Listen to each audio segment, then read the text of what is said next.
Y buenos días, son buenos días, indudablemente. Muy buenos días a todos quienes nos siguen a través de los 96.5 MHz de la frecuencia modulada de estéreo de RTP 96.5 en las provincias de Salta y Guayas, 98.7 en la provincia de El Oro, FM, obviamente. Muy buenos días a la gente que nos sigue a través del Real Audio, www.rtp.click.es. Un clic y en todo el mundo. Bueno, esperemos que en los lugares donde hacen aquelarres no nos escuchen. Pero bueno, será así la vida. Y muy buenos días a quienes nos escuchan y nos ven. Disculpen la careta, pues la única que tengo. Como dijo Abraham Lincoln cuando lo acusaron una vez de que era un hombre de dos caras. Lincoln, quien honestamente al lado del man yo soy Brad Pitt. Así de feo, ¿cómo será de feo, no? Lincoln se lo quedó mirando al fulano y le dijo al auditorio: señores y señoras, ¿ustedes creen que si yo tuviera dos caras anduviera con esta? Todo el mundo se cuajó de risa y el pobre hombre tuvo que ir con el rabo entre las piernas, porque realmente Lincoln era horrible. Horrible es poco. Bueno, ya. Entonces, muy buenos días a quienes nos siguen a través de las redes sociales de RTP, el canal de YouTube de RTP, el Facebook Live de RTP, el Facebook Live de su servidor que está activo desde la semana pasada nuevamente. Y la prensa corrupta, como es el líder de Tralala, dice que hoy es martes 11 de noviembre. El Universo y el Expreso dice que hoy es miércoles 11 de noviembre, aparte de que, para variar, el órgano oficial y oficioso de la oposición ha descubierto el agua tibia y la pólvora. La extraña muerte de presos agranda desconfianza en SNAI, pero que ustedes tenían confianza en el SNAI. No me digan que son tan cojudos, como diría Sofocleto, el gran autor peruano, autor del libro del mismo título, ¿no es cierto?, entre otros, ¿no es cierto? Quien tenga confianza en el SNAI bordea la imbecilidad, pues, ¿no? Traspasa los límites de la estupidez.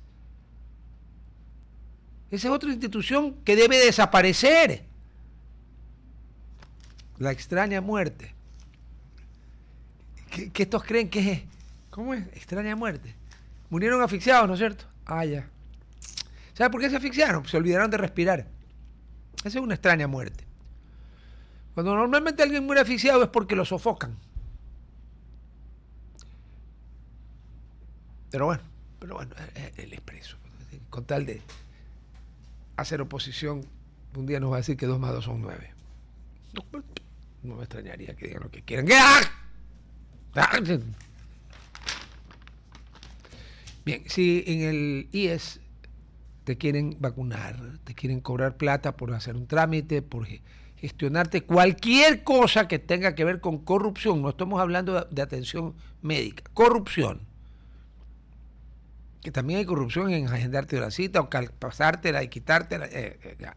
Ok, tú vas y llegas a tu casa y te dejas con tu mujer, insultas a la madre, a todo el mundo, no sirve de nada. Te vas a la corner de la street a hablar con los panas y los panas te quedan viendo y te dicen: ¿y yo qué quieres que haga? Entonces, quéjate con quien te pueda ayudar. 096-253-2338 o ingresa a denuncias.ies.gov.es. Esto está disponible 24 horas al día, 7 días a la semana, y el seguro te asegura que es seguro. Ahora, dicho eso, tenga la bondad, nuestra invitada está en línea, ¿todavía no? Ya, perfecto, no hay problema. A ver, yo comencé diciéndoles muy buenos días porque tengo excelentes razones para hacerles muy buenos días.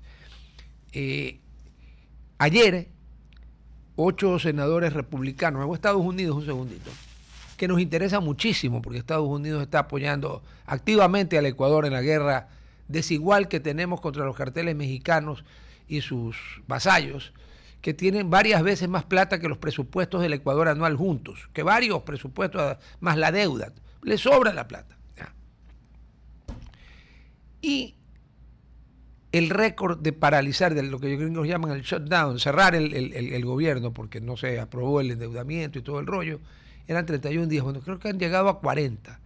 Hasta que ayer dijeron, bueno, por la enorme mayoría de la gente, porque todo el mundo, allá también hacen encuestas, más y mejores que acá, les tienen que haber enseñado que la mayoría de la gente le echaba la culpa al shutdown, no a Trump, sino a ellos. Entonces, 8 que son o bastante más racionales, lo cual es medio complicado pedir racionalidad a los demócratas, pero hay demócratas racionales, indudablemente. Sí.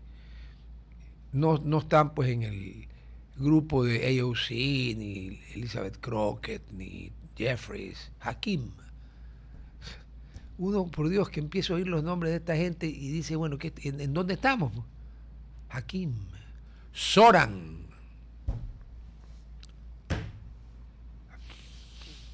Bueno, cruzaron lo que ya se llama cross the aisle, se pasaron al otro lado y dieron los votos suficientes para completar 60. Porque para poder aprobarse necesitan 60 votos. O más, obviamente. Los republicanos son 53, pero uno de los 53 es un individuo que está demente, que se llama Rand Paul, creo que es de Kentucky. Y ese pues no le gustaba la proforma, pero no por los motivos de los demócratas, sino por otras, totalmente opuestas. Pero 52 o 53 republicanos menos Rand Paul son 52, más 8 demócratas que vieron la luz, 60. Hoy se debate ya en el Senado y va a pasar. ¿Obtuvieron los demócratas lo que querían, que era mantener los ni sé cuántos trillones de dólares que cuesta el Obamacare? No. Lo que se les llegó a un acuerdo es que en diciembre tiene 31 días, de los cuales en Estados Unidos el 25 de diciembre también creo que es feriado, al menos para el Senado. Va a haber una votación en el Senado sobre ese tema. En el Senado hay 45 republicanos, 2 independientes que votan demócratas, lapsus brutus. Hay 45 demócratas y 2 independientes que votan con los demócratas, hacen caucus, como llaman ellos. Son 47.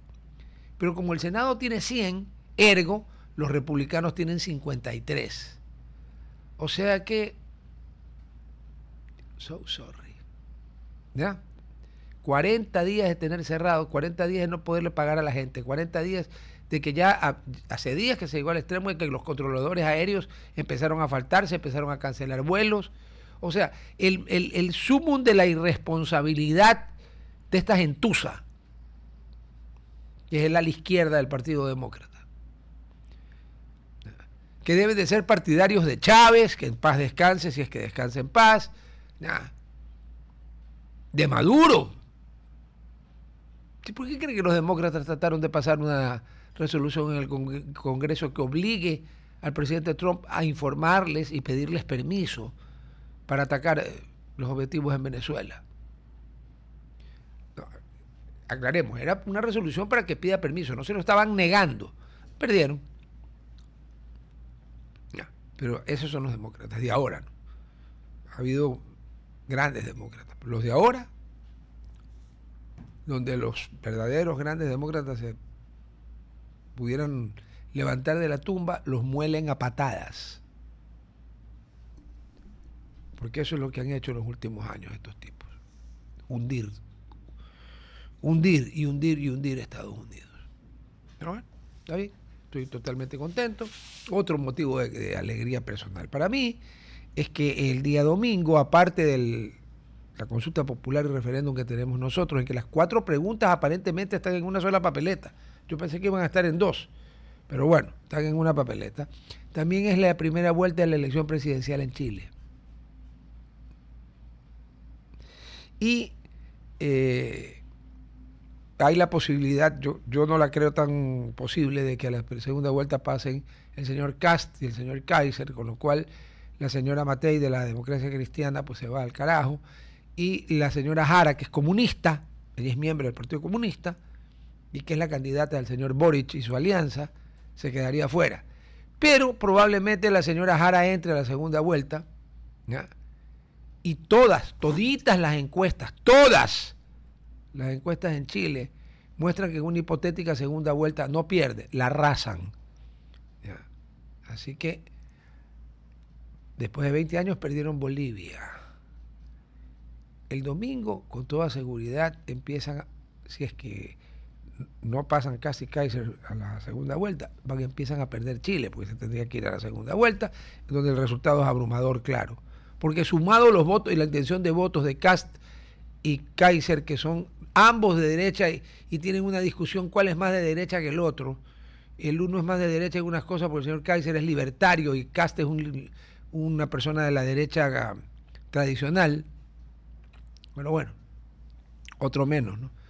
Ya perdieron Bolivia, van a perder Chile, ¿qué les queda? Perdieron Argentina con Javier Milei, le trataron de dar un golpe de Estado porque pensaban que iban a ganar las elecciones en las que no solo ganó Milei, sino que logró, ahora tenía 37 diputados, va a tener 101, 102, tenía 3 senadores o 7, va a tener 20, o sea, se acabó, chao, los cucas, chao. No. Entonces, ¿qué les queda? Petro, que el año que viene hay elecciones y al paso que va a Colombia, su chance de ganar es como que si yo tuviera chance de ganar el ser electo primer ministro de la República Popular China en vez de Xi Jinping, o sea, cero. Ya. Y nos quedaría entonces, bueno, yo espero que antes de fin de año ya en Venezuela esté el presidente González Urrutia y que el país haya vuelto a la democracia y a la normalidad. Queda Uruguay, pero Uruguay es un país altamente civilizado, donde cuando gana el Frente Amplio nadie hace barbaridad y media, ni pretenden ni expropiar nada, ni colectivizar nada, ni comunistizar nada. Así que nos queda Lula nomás. Ese señor que salió de la cárcel por un tecnicismo, no porque se revisó su caso y se lo encontró inocente, por un tecnicismo legal. Esos tecnicismos que, entre otras cosas, son los que le dan tan mala fama a los abogados en general, cuando hay abogados y muchos que son gente honesta.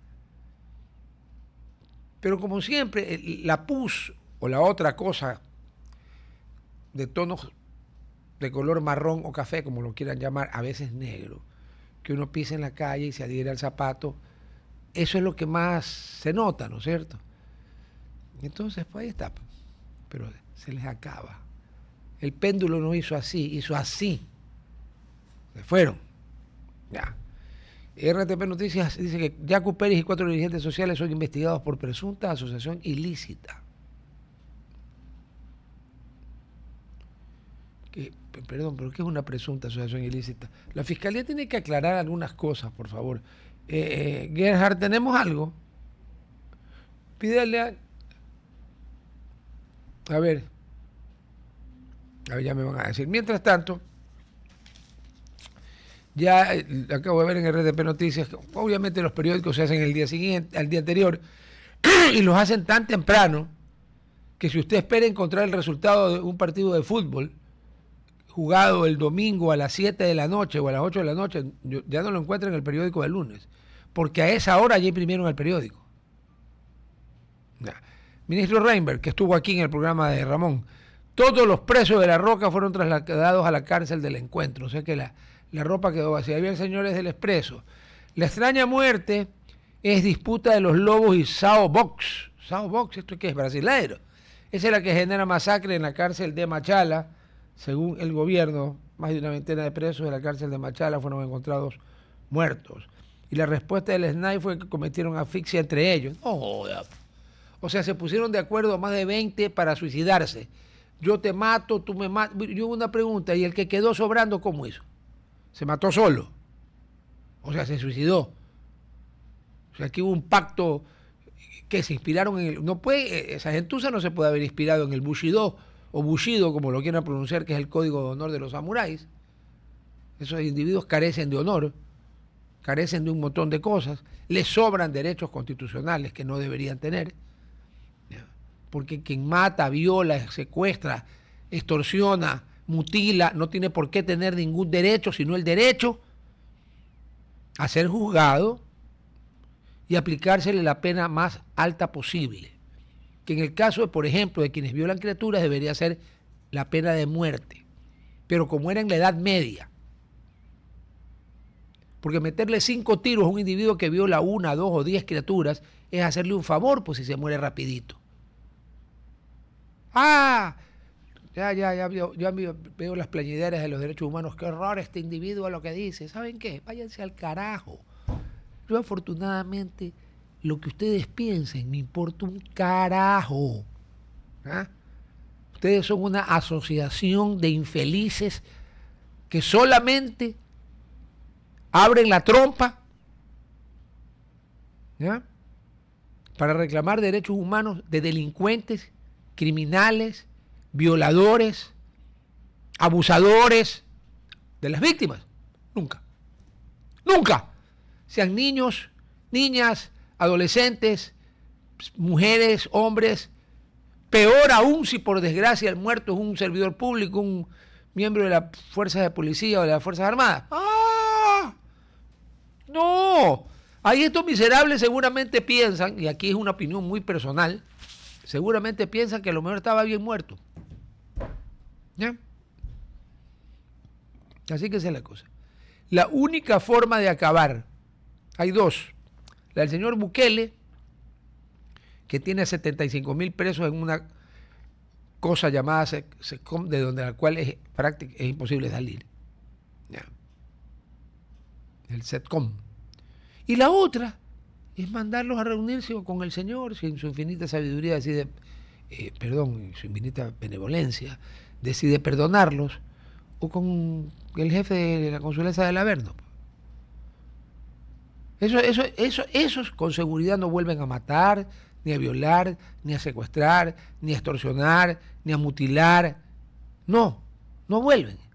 Porque a menos que ustedes crean que en los ectoplasmas de los que estudian estas locuras paranormales, toda fraude, que un ectoplasma puede matar o puede violar, pues ya no pueden. Y aquí se presenta,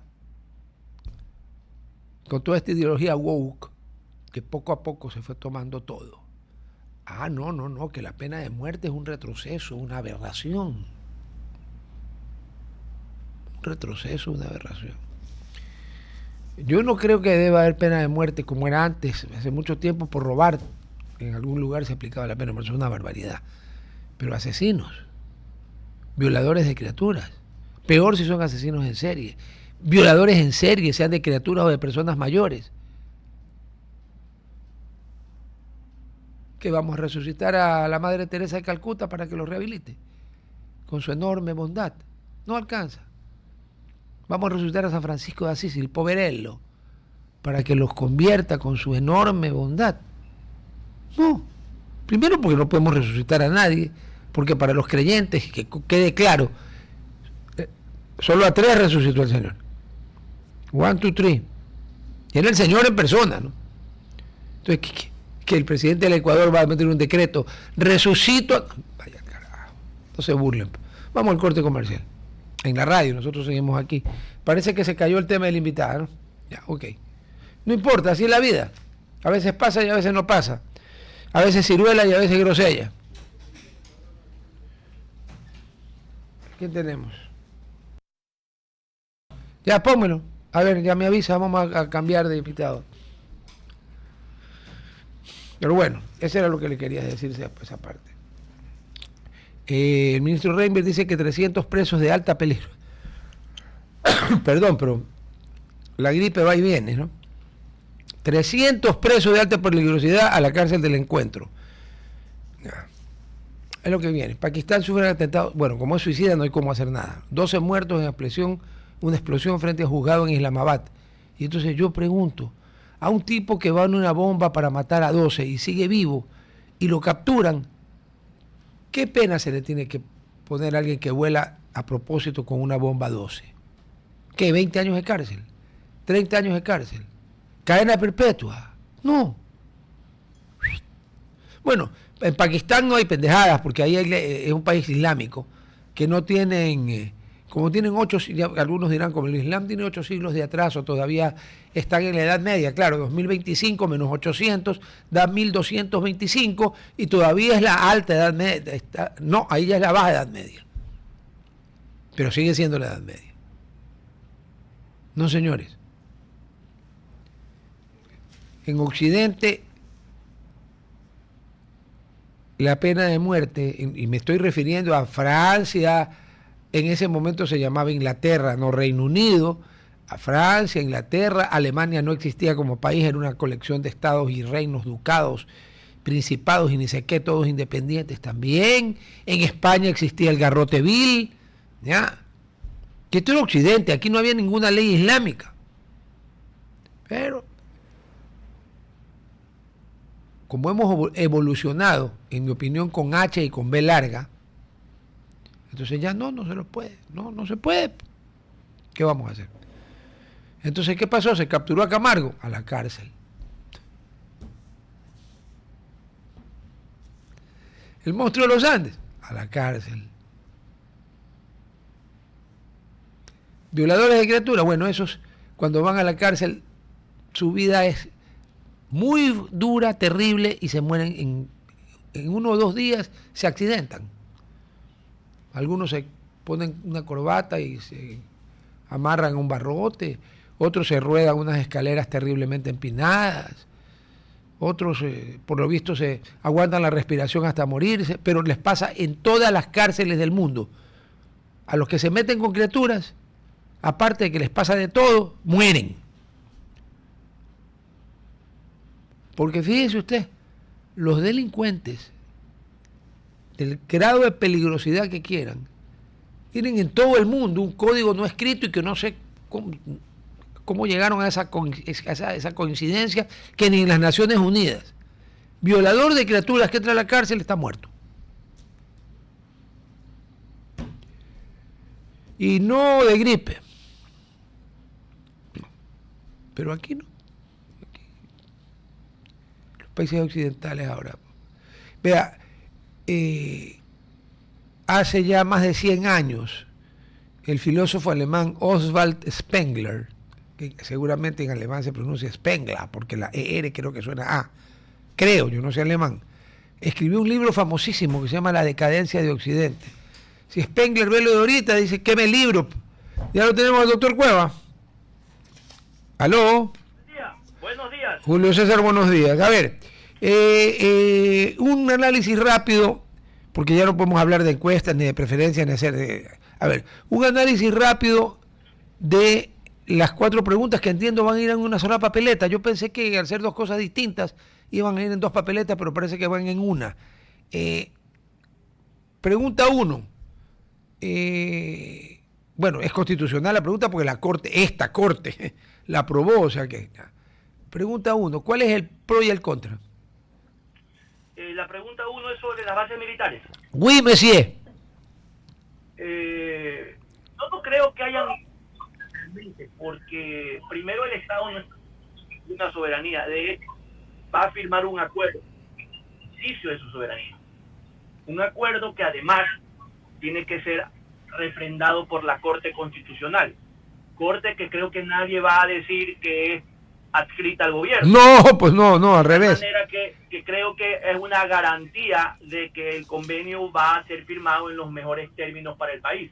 Ya. Probablemente sea una copia mejorada del que hubo anteriormente, que ya. también fue aprobado por el Tribunal Constitucional de la época. Claro, sí, de recuerdo. tal manera que yo no creo que si la delincuencia organizada trabaja de manera transnacional y coopera de manera transnacional, los estados no puedan hacer lo mismo para defenderse. Ahora, de tal manera que si usted me pregunta un contra, yo no le veo ninguno. A ver, vuestra gracia está sentado. Sí, señor. Ya, para que no se caiga. Hay una publicidad que yo la escucho en la radio, porque obviamente la radio no puede decirle yo no paso publicidad, dependiendo de mi opinión o lo que sea, ¿no? Es una publicidad de este grupúsculo llamado Democracia Sí, que creo que vive rondando el 0,3, el 0,2, el 0,4 cuando hay elecciones. Eso es un montón. Entonces es la voz de una persona de la sierra a la que un individuo con acento gringo le dice que viene a cuidar la casa porque el marido le dijo que la vaya a cuidar. Y entonces él le contesta que no, pues, ¿qué es esto? Y al final dice, pregúntele a su esposo. Y ella dice, la respuesta es no. Y entonces obviamente viene, vota no. En la pregunta 1, Democracia Sí. ¿Y cuál es el argumento? Porque yo me pongo a sospechar que el que no quiere que nos ayuden a combatir al narcotráfico, a la minería ilegal y a todas las demás porquerías que nos tienen sumidas en la M, es imbécil, fanático que con tal de oponerse al gobierno que no le gusta es capaz de decir que 2 más 2 es 9, o cómplice. No encuentro otra alternativa. No encuentro una alternativa racional a que alguien se oponga a que nos ayuden en una pelea desigual, porque esa gente tiene cientos de veces más plata que nosotros. Ellos tienen, si pudieran, tendrían para comprar 1000 aviones de combate. ¿Ya? Nosotros no tenemos... ¿Se acuerda la porquería de esas chitas que compramos en Sudáfrica? Bueno, eso es lo que tenemos. Y los tucanos que no son para combate. Pregunta 2. ¿La pregunta 2 es la del fondo partidario o el número de asambleístas? Yo no recuerdo el orden de las preguntas. Pues no importa.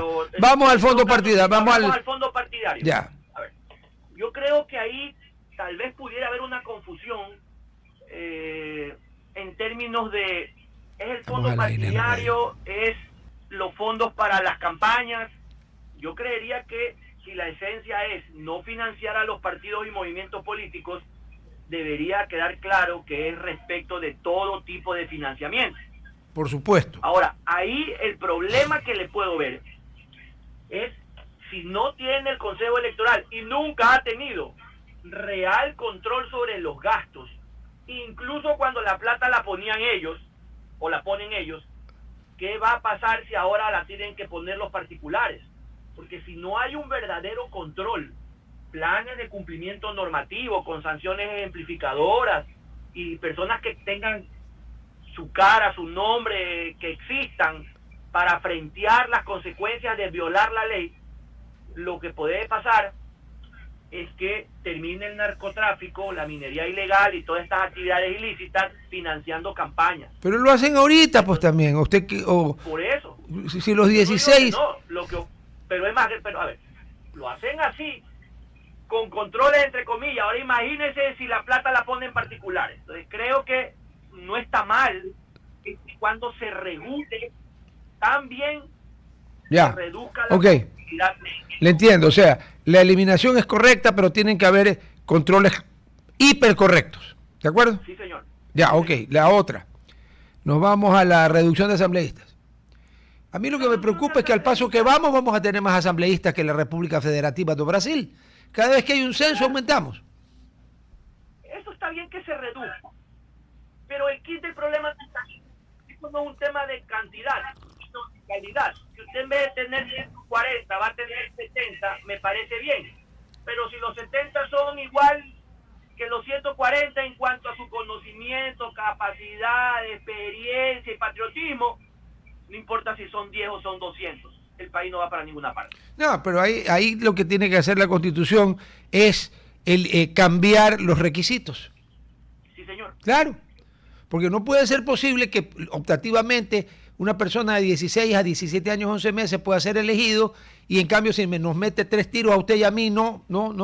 Pero para ser elegido hay que tener discernimiento y voluntad. ¿Y qué? ¿Para matar? No. Otra. Y hay que tener conocimiento. En todo caso es correcto lo que usted dice. Ahí el problema, la solución es integral. No es solo reducir el número, sino mejorar las condiciones. Perfecto. Los requisitos. O sea que la intención de la pregunta a su juicio es buena. Sí, por supuesto. Ok. La última. ¿Está usted de acuerdo con que el pueblo ecuatoriano concurra a las urnas para elegir el número de asambleístas constituyentes para redactar una nueva constitución? Cierro interrogación. Me salió en verso. Esa es para elegir el número de asambleístas. No. Esa es para aprobar la constituyente. Sí, para aprobar que se vaya a elecciones para la constituyente. Sí, yo creo que si ya estamos en esto, sería correcto darnos la oportunidad de hacer los cambios integrales que la Constitución requiere. Personalmente me hubiera gustado que se haga de otra forma. Es decir, primero los cambios que no requerían una constituyente y ya cuando no había otra opción, ir a la constituyente. Pero ya se hizo así. Y si ya estamos en esto, creo que como país debemos darnos la oportunidad de tener una constituyente que reforme aquellas cosas que no estén bien. Lo que yo sí critico es que no parece haber un plan, nadie parece saber qué es lo que hay que cambiar, cómo hay que cambiarlo, ¿ya? Y eso sí puede ser un problema. Puede ser un problema porque podría estar como Chile, que hizo todo el procedimiento y al final la gente no lo aprobó. 2 veces. No aprobaron ni la locura esa que hizo la extrema izquierda, que fue derrotada abrumadoramente, y tampoco aprobaron la que hizo la comisión que se formó después, y a la final todos decían que era para cambiar la constitución de Pinochet, que ya había tenido un montón de enmiendas, y resulta que los chilenos prefirieron quedarse con la constitución de Pinochet. Resulta que tan mala no era. No hubo un pacto social. La constitución es el pacto social por escrito. Y entonces, sí, claro. Zelaya impone una visión, lo que ocurre es lo que pasó en Chile. Y me preocupa que esto ocurra aquí también. Pero esperemos no veo que dos fuerzas políticas que no sean el correísmo y el novoísmo participando en la Asamblea Constituyente. Pero es y que si uno de los dos no tiene 2/3 partes, no va a pasar nada. Claro, yo sé, así son las reglas. Pero lo que queda claro, al menos si extrapolamos el resultado de la última elección presidencial, es que la proliferación de fuerzas políticas, el descrédito estilo Alut de algunas otras organizaciones políticas que fueron a sacar menos de un punto cuando otrora sacaban de 30 para arriba, ¿ya? Concretamente el Partido Social Cristiano. Y lo mejor de todo es que algunos de los que sacaron 0,4, 0,6 van a los medios de comunicación y dan clases de ética, de moral, de cómo deben ser las cosas. No joda.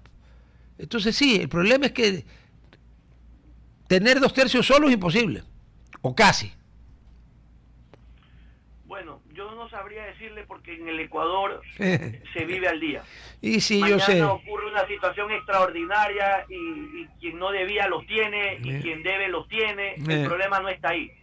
Es que nuestra idiosincrasia no da para que quien llegue a tener las 2/3 partes esté dispuesto a hacer un verdadero pacto social que no obedezca únicamente a su visión unilateral del país. Claro, pero que Julio César, para y con esto terminamos y le agradezco su amabilidad porque ya llegó la Reina Verde para variar de blanco con negro, marfil con negro, no sé qué es. El tema es muy simple.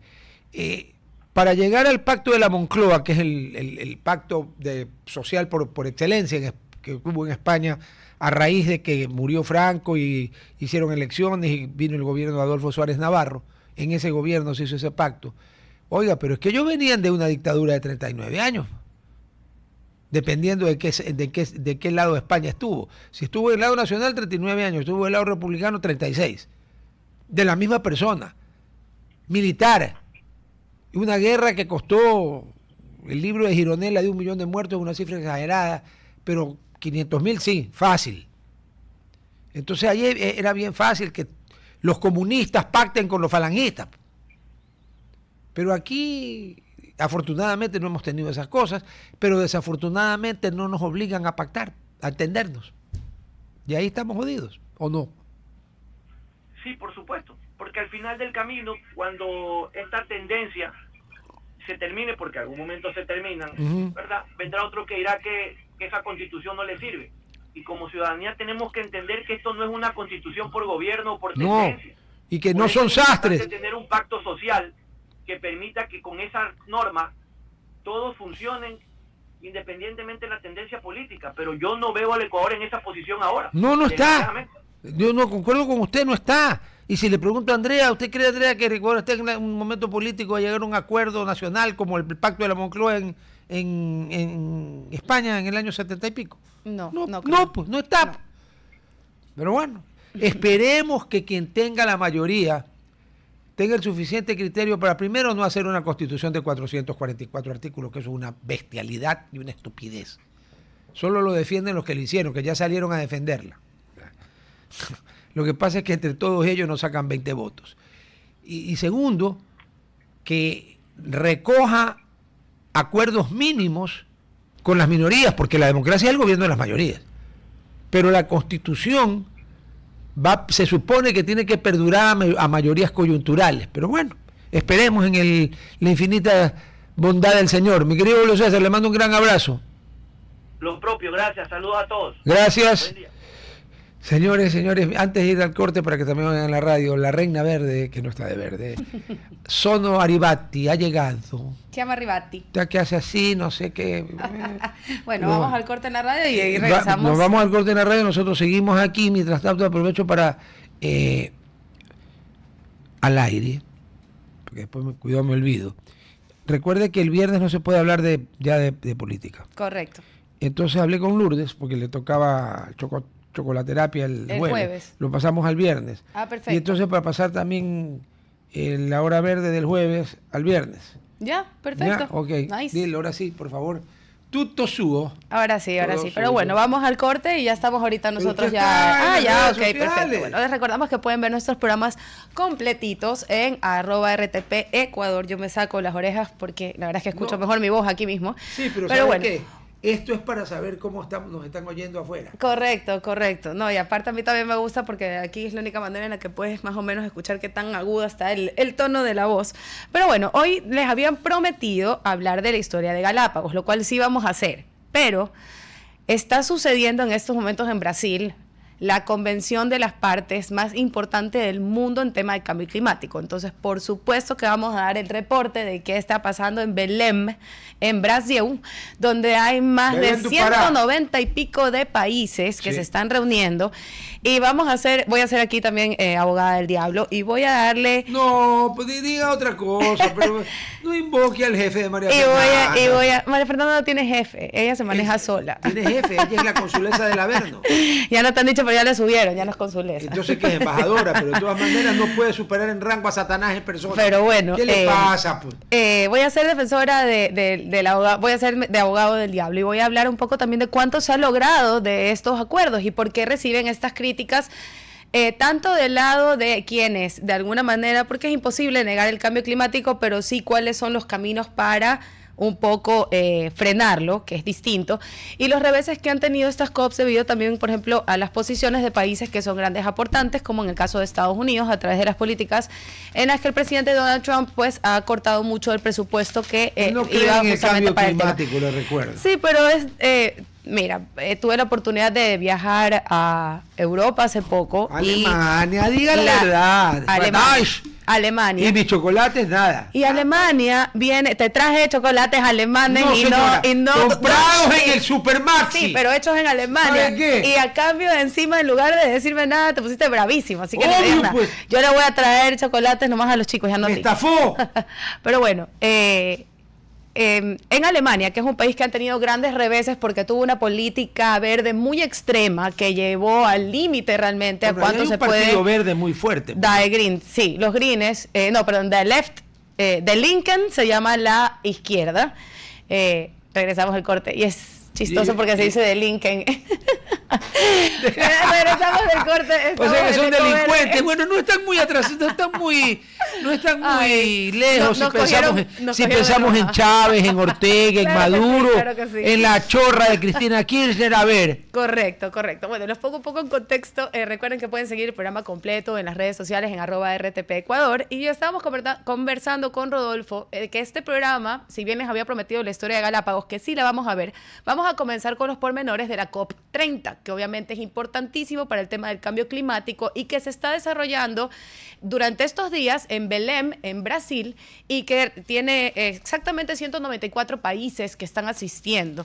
Y empezaba esto siendo un poco abogada del diablo y diciendo que muchas veces se critican estas COPs por no llegar realmente a tener efectos medibles o no, sobre todo no cumplir sus metas, porque debo decirlo, de medir lo hacen muy bien. El problema es que nunca llegamos a la meta que pactamos. Y conversábamos con Rodolfo que si hay ciertos retrocesos cuando los países que son los mayores aportantes, como es el caso de Estados Unidos, tienen ciertas políticas que van en contra del tema de la inversión que tiene cada gobierno pendiente con el tema del cambio climático. ¿Qué pasa con los países que son grandes contribuidores con la huella de carbono? Es decir, que tienen, y lo hemos hablado en algunos programas, es interesante analizar la huella de carbono per cápita de cada país, porque es distinto a la huella de carbono general. Y si tú hablas de por qué, por ejemplo, Estados Unidos, China e India son grandes contribuidores al tema de la huella de carbono, son motivos muy distintos. En el caso de Estados Unidos es porque hay un gran consumo per cápita, porque hay una gran disponibilidad de renta para poder invertir o para poder comprar objetos.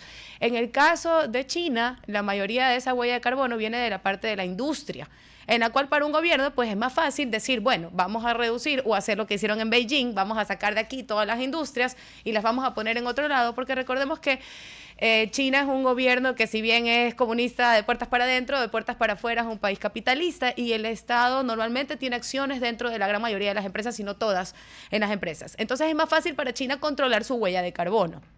En el caso de India es complejo porque India tiene uno de los más grandes depósitos de carbón del mundo y es un país en vías de desarrollo que necesita un acceso a energía. Y tú no perdónenme puedes... una cosita, son 1.400 millones de individuos. Correcto, y tú no le puedes decir a una persona en India que está en un estado de extrema pobreza que por favor no queme carbono porque estamos llegando al límite de lo que se conoce como el punto de no retorno, que ya vamos a hablar de qué se trata esto. Entonces, dejando esto, ya dejándolo claro, que definitivamente a las COPs les hace falta mucho para poder cumplir sus objetivos, y ya les voy a decir más o menos por dónde vamos al objetivo que teníamos que cumplir. Para el 2035 se supone que íbamos a disminuir en 60% la cantidad de carbono que le echamos a la atmósfera, la cual regula la temperatura del planeta. Y para el 2035 vamos a lograr haber reducido tan solo el 10%. ¿Por qué se necesitaba reducir en 60% la cantidad de carbono que le insertamos al sistema atmosférico del planeta? Porque es la manera de no llegar a un punto de aumentar en 2.5 grados Celsius la temperatura promedio global, lo cual sería un punto de no retorno.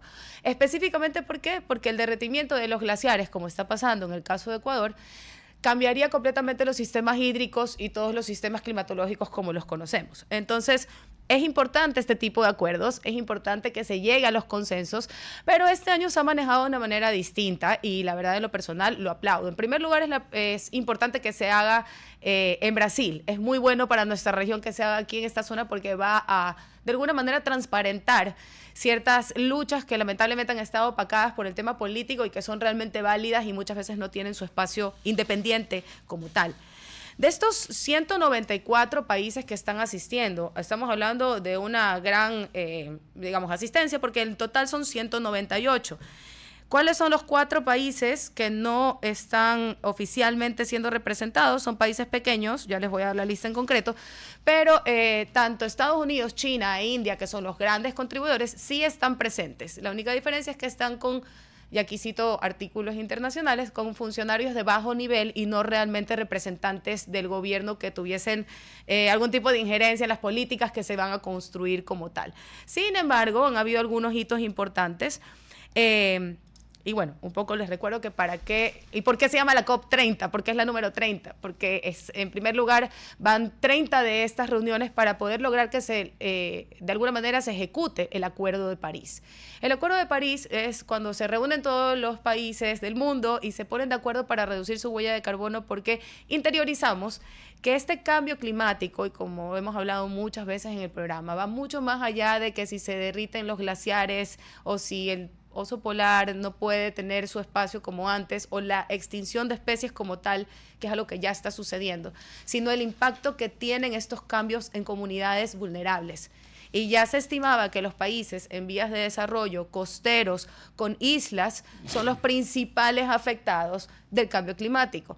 Entonces, para poner un ejemplo práctico. O sea, nosotros. Correcto, y fue lo que pasó el año pasado en el estiaje. El año pasado América Latina se dio cuenta de cuánto depende de un sistema hidrológico que nos une mucho más que las políticas que nos separan. Entonces, porque realmente el Amazonas no entiende en qué parte se convierte de Ecuador a Perú y cómo llega a Brasil. Es algo que compartimos realmente como Latinoamérica mucho más allá de nuestras diferencias geopolíticas. Entonces, la afectación que tienen estos cambios en los sistemas energéticos, en el sistema agrícola y en el sistema de transporte, hoy son medibles. Y estas COPs tratan de que los países desarrollados nos den recursos a los países en vías de desarrollo para poder sostener nuestras economías cuando viniesen estos cambios que causarían estos impactos brutales en economías poco resilientes como las nuestras y que están en vías de desarrollo. Entonces, la COP va mucho más allá solo de comprometerse a bajar el consumo de combustibles fósiles, que son los principales contribuyentes al tema de la huella de carbono. Recordemos que no menos está el tema de la deforestación como tal. No solamente si la deforestación es para hacer ganado, como pasa en el caso de mucha parte de la selva amazónica del Mato Grosso, donde se ha deforestado la selva para la producción de carne. Y por supuesto, a esto le suma no solamente el carbono que se libera cuando deforestamos, cosa que ya les voy a explicar, sino que la digestión de las vacas produce metano, y el metano es un gas de efecto invernadero que tiene un potencial calórico mucho más grande que el CO2. Es decir, si hay 100 bolitas de CO2 y 2 de metano, esas 2 de metano van a lograr calentar lo mismo que las otras. Tiene un potencial calórico enorme que hace que absorba muchísima mayor radiación del sol y desestabilice ese sistema que tiene millones de años funcionando para que podamos evolucionar un poco de la manera en la que estamos. Los temas principales son actualizar las metas para evitar que vuelva a pasar lo que está sucediendo en este momento, que es que no se logró reducir al 60%, sino solo al 10%. Financiamiento climático, y aquí viene la parte interesante, los números. 1.3 billones de dólares anuales para el 2035, de los cuales 300.000 millones son directamente a países desarrollados, es decir, a países como Ecuador, con impactos como inundaciones y sequías, que es principalmente lo que nos pasa a nosotros cuando viene el Niño, y desde el año pasado pues se ha convertido en un récord histórico de cuánto dependemos de poder predecir el clima en términos de energía, en términos energéticos. Transición de combustibles fósiles, habla de fortalecer el compromiso para reducir su uso sin reabrir debates divisorios. Se entiende que hay países como Emiratos Árabes y muchos otros que viven principalmente del petróleo y que por supuesto no tienen otros recursos naturales de los cuales abastecerse. Sí tienen arena. Sí, el fracking, si tú quieres verlo. No, pero es que esa arena no hay fracking, ahí no hay nada. Habrá de todo, pero la idea no es satanizar. Debajo de la arena ellos. Sí, la idea no es satanizar a aquellos países que pues están viviendo del petróleo en este momento, ya han logrado salir. No, porque nosotros vivimos del petróleo, pues sería escupir para arriba. Correcto, pero durante años vivimos del petróleo. Exactamente, pero poco a poco están haciendo estas transiciones estos países, porque también, y es lo que te comentaba, y por eso nos reíamos en el caso de Europa, ha habido esta, un poco... De los que delinquen. Sí, de los de delinquen, no fueron los que delinquen, pero Alemania tuvo un retraso un poco en el tema de la política verde, lo diría yo, es mi opinión, porque se pusieron muy extremistas, y hay un partido allá que se conoce como los verdes, o los greens, y los manes... Dígale los verdes. Los greens. No diga los verdes para que la gente vea los verdes y la reina verde y nada verde. Diga verde. Los greens básicamente es un partido que promulgaba el tema sostenibilidad, pero sin embargo no se dio cuenta que estaba poniéndole mucha presión a la sostenibilidad financiera de esto. Y viene el punto de quiebre cuando se le obliga a mucha gente a cambiar el sistema de calefacción por uno que sea sostenible, pero teniendo que invertir un montón de dinero que no estaba disponible. ¿Y quién se le iba a dar el dinero? Por supuesto. Entonces ahí viene la parte de que faltas normalmente. ¿Y qué pasó con la energía como tal? Cerraron las centrales nucleares de Alemania, haciendo que Alemania señora ahora Merkel, sea un gran error de la señora Merkel. Correcto, haciendo que Alemania hoy sea dependiente de la energía nuclear que se produce en Francia. Entonces, o del gas ruso. Después de la guerra ruso-ucraniana, casi ha migrado completamente a Francia. Entonces, estos son un poco aprendizajes que vamos poniendo en práctica desde los países desarrollados y sobre todo de cuánto impacto tienen que tener este tipo de negociaciones internacionales para que no produzcan el rechazo que han producido en Estados Unidos y produzcan la practicidad, sin embargo, que ha tenido en otros países, ¿no? Algo interesante vamos al corte, es que... seguimos en las redes. Bueno, vamos al corte y ya seguimos en las redes. Algo interesante es que una embarcación salió de aquí de Ecuador hacia la COP en Belém, Brasil, vía fluvial, y ha tomado 30 días en llegar desde Ecuador hasta Belém, y la embarcación se conoce como la flotilla Yacumama, y ha llevado a varios indígenas de las riberas del Amazonas hasta llegar a Belém. Así que dato curioso, en 30 días... Salió desde Ecuador hasta Belém. De las riberas del Marañón.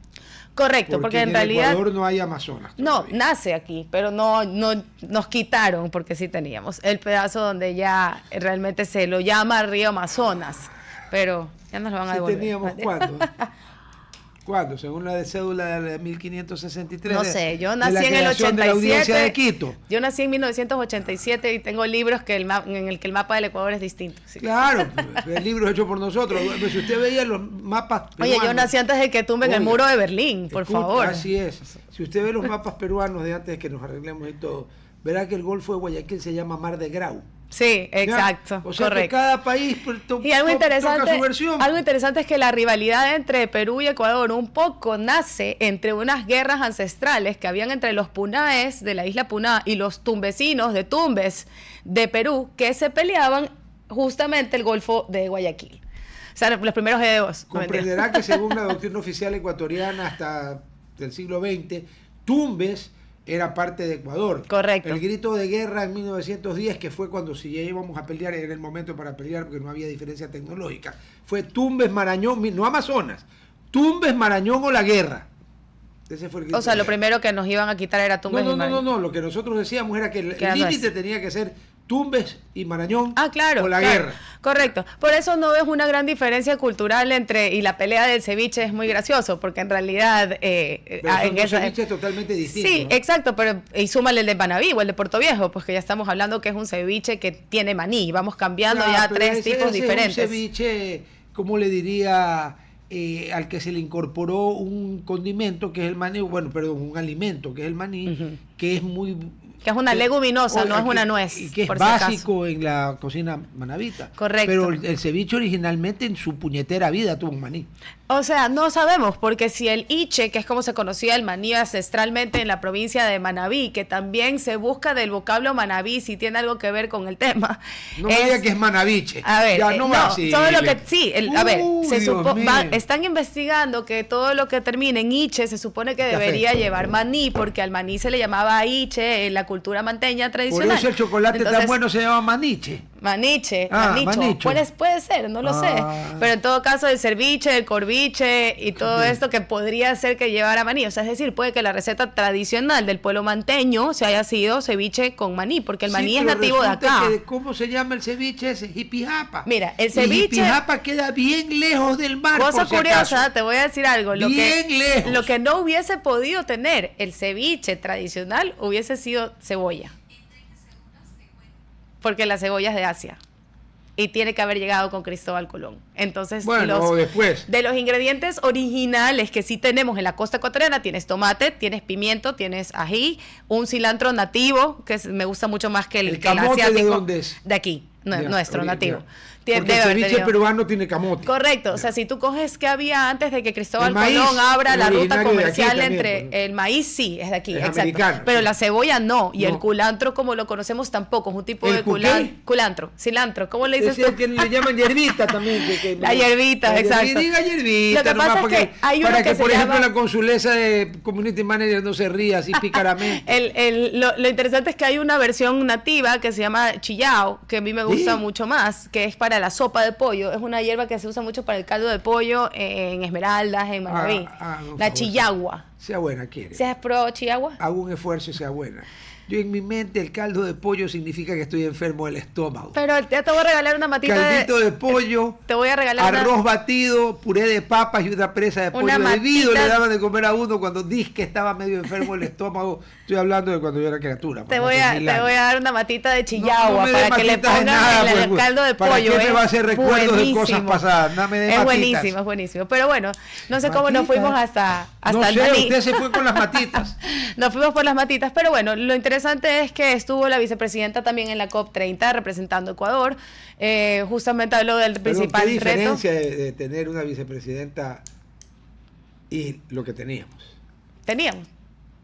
La señora Abad. Pero bueno, qué bueno que Ecuador esté poniendo la batuta. Yo siempre lo he dicho, creo que Ecuador se está perdiendo una oportunidad de oro de liderar el trabajo en conjunto de Latinoamérica. Latinoamérica tiene mucho más que nos une en temas científicos, naturales y en la dependencia que tenemos de estos sistemas que en las diferencias ideológicas políticas del momento. Y sin embargo, no hay...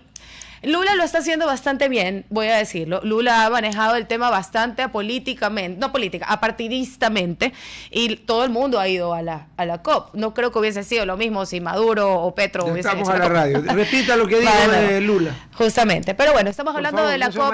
Exacto. Estamos hablando de la COP 30, que es una de las pocas veces que se ha organizado algo 30? Tan grande. Es la número 30.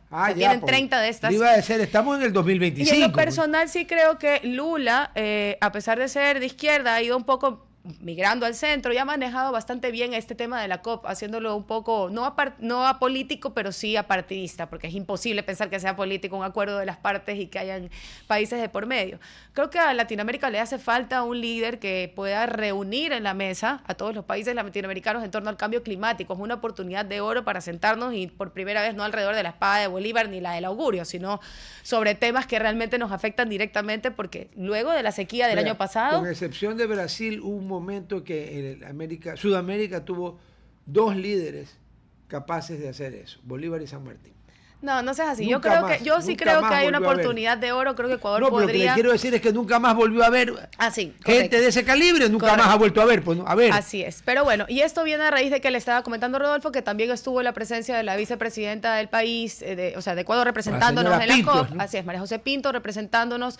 Y le decía yo que hace falta que un país latinoamericano se tome la batuta del tema del cambio climático desde un punto de vista céntrico, para que no entre en discusiones de tendencias políticas, sino en la efectividad de las políticas que hay que hacer en cada país para poder protegernos. Los pocos países que no tuvieron problemas con el tema energético fueron Brasil y con el que él mismo comparte una de las hidroeléctricas más eficientes Y del mundo que Itaipú. tienen ahí. Correcto. No, pues. yo he visto Quitando Itaipú. eso, todo Oiga, Latinoamérica- Itaipú es una cosa que uno ve y dice, oh my God. ¿qué Así es es, esto? así es. Entonces hay una oportunidad de oro, vamos a estar pendientes siguiendo esta COP de cerca, porque, y les comentaba, me quedé un poco colgada con el tema de números, pero en resumen, hay realmente un montón de recursos que Ecuador...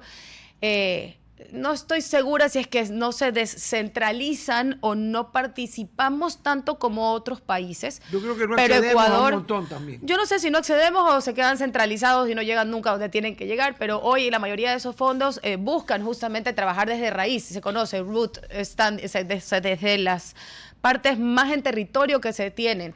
Debo decirlo, y es una realidad dura, le duela a quien le duela, la diferencia que hay en los recursos que recibe la costa ecuatoriana comparada con la Sierra, Amazonía y Galápagos es brutal. Y somos la mitad, más de la mitad de la población. Así es, y aquí hay una necesidad enorme, no sé si han visto los números de los asesinatos, hay una necesidad enorme de legalizar nuestro territorio y hacerlo de una manera eficiente y sostenible. Entonces, para que veamos cuánto dinero estamos hablando, ¿no?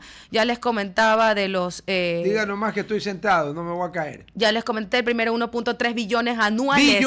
Billones anuales desde el 2035. O sea, no una vez, todos los años. Todos los años que hay para poder ayudar a los países en vías de desarrollo con temas como inundaciones y sequías.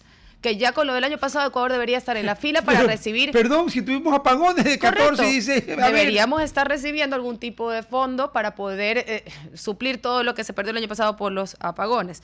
Fortalecer el compromiso de reducir el uso de combustibles fósiles, lo cual implica, señores, quitar el subsidio. Y no solamente es para Ecuador, esto es para el mundo completo, ¿no? Vaya, dígale eso a los dirigentes de la CONAIE. No, siempre me ha quedado claro que el que está luchando por el cambio climático jamás podría estar a favor del subsidio. O sea, ahí ¿no? hay un error, o sea, lo uno o lo otro. 250 millones para proteger comunidades vulnerables. Y aquí, señores, no solamente estamos hablando de indígenas, también estamos hablando del agricultor de la costa, del pescador, que también es una etnia reconocida, se conoce como cholo pescador, y que hoy no recibe casi ningún tipo de fondo con tema de cambio climático, cuando ellos han sido afectados no solamente la cantidad de recursos pesqueros que tienen disponibles, sino que hoy hablamos de una exportación de cangrejo rojo que se ha cerrado por el mal manejo del recurso como tal o de su ecosistema como tal, vamos a decirlo, ¿no?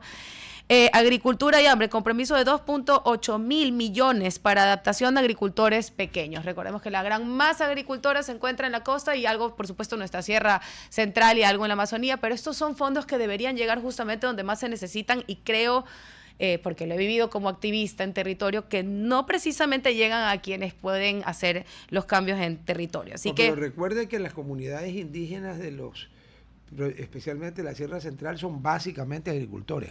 Correcto, no, pero en la masa, o sea, si hablamos de banano, cacao, camarón pero esos y son atún, los exportables. Sí. Pero los que uno come, Correcto, vienen casi todos de allá arriba, vea. Está repartido. De allá hay arriba, de todo. vea. Tenemos La papa de dónde está viniendo. La papa obviamente es de la sierra, pero por Ah. ejemplo, el limón que usamos para el encebollado y para el Pero ceviche. el limón es un condimento. Ya, pero ¿sabes cuándo casi se acaba el mundo en Guayaquil? Cuando no hubo limón. ¿Tú te acuerdas de ese año que se perdió la producción de limón Sí, por una niña que fue muy fría, sí, claro, y la gente ponía lima en el encebollado? Yo nunca he visto a un guayaquileño ser tan afectado con un Aclare que problema la lima agricultor. es una fruta, no es la capital del Perú. No, pues la lima Sí, fruta. es la grande. No, Yo no, nunca a mí, he visto esa jara a mí no me gusta. Yo nunca por he si visto acaso. a un guayaquileño llorar en un encebollado. Y esa vez lo vi.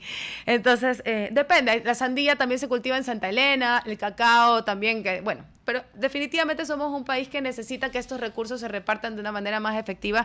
Y hablo por la costa. No estoy diciendo que hay que quitarle a la sierra o a la No, hay Amazonía que o repartir quitarle mejor. a Galápagos, No. sino que debemos entender que la costa también necesita esos recursos. Entonces vamos a estar bien pendientes de lo que pasa en esta COP, de cómo estamos siendo representados. Un abrazo para los que estén allá, porque sé que hay algunos activistas que nos están representando allá. Y vamos al tema de hoy, que probablemente no vamos a alcanzar a verlo todo, pero vamos a ir por partes. Quiero contarles la historia de Galápagos. Perdón, y cuando... Sí. La historiadora, miembro de número de la Academia de la Historia de Galápagos, ingeniera en medio ambiente, aunque es historiadora, Andrea González Nader, va a darnos una charla magistral. Sí, pero tenemos 9 minutos para la charla magistral. Bueno, pues, oiga, poder de síntesis. Vamos a hacer una pequeña línea porque durante estos días he escuchado mucho sobre Galápagos y tengo el gusto de conocer a algunos activistas que viven en la isla desde toda la vida.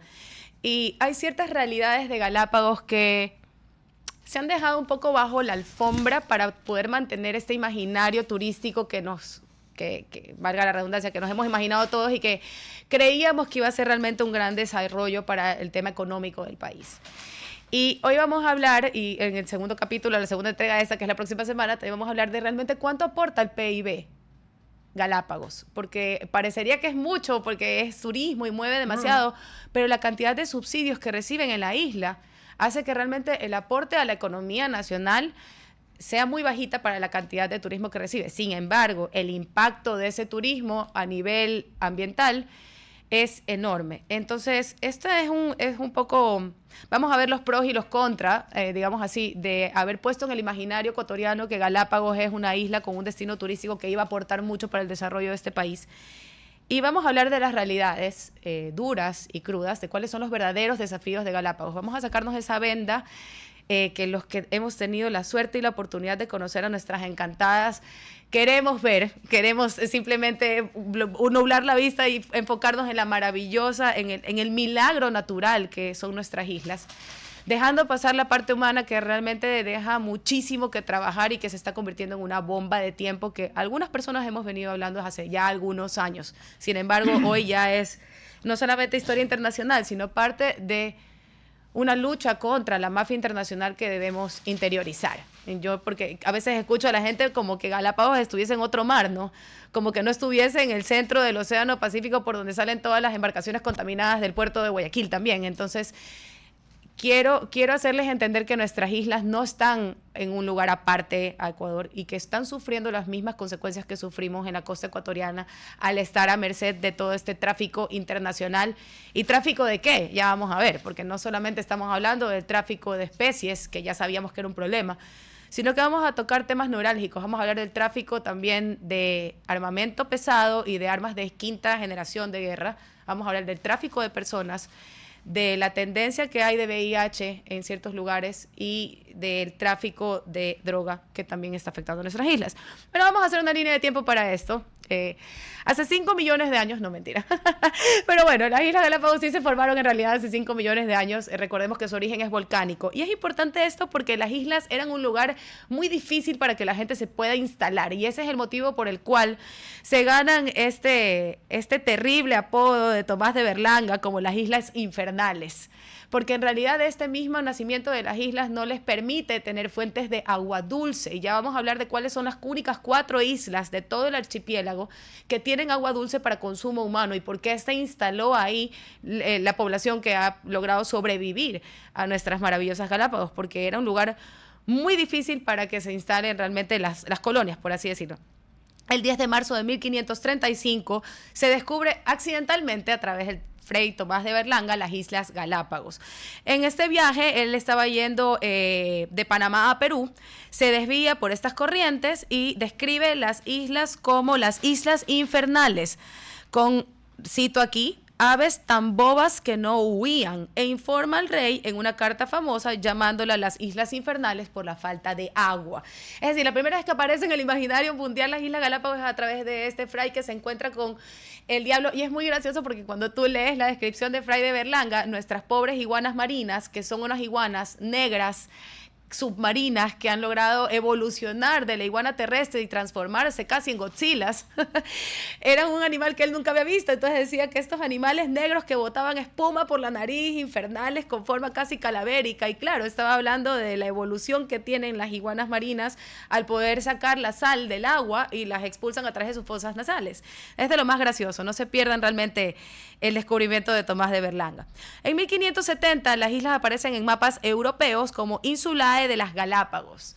Y si no saben, el tema del nombre Galápagos como tal viene por... hay unas sillas de montar que se conocen como sillas Galápagos. Claro.